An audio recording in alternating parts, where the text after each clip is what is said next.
Kanggo gawe iki apa mboten?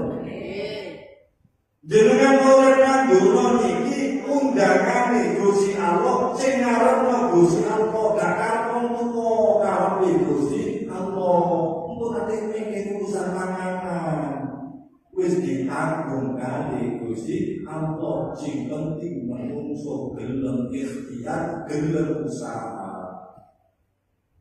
Wani kali Nabi Natos dawuh khalid jagaka tanganmu kodano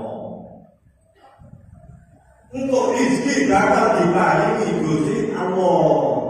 Iku nek wong rezekine lantaran tangan Dienten khalid safataikan obramo lambemu nek pancene rezekimu teko lambemu mulane lambemu obramo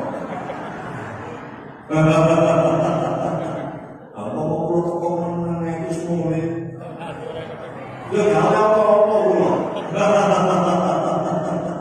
nggih urusan rezeki itu benar susah. Jenengan urip nang donya iki sing ngersakno Gusti Allah.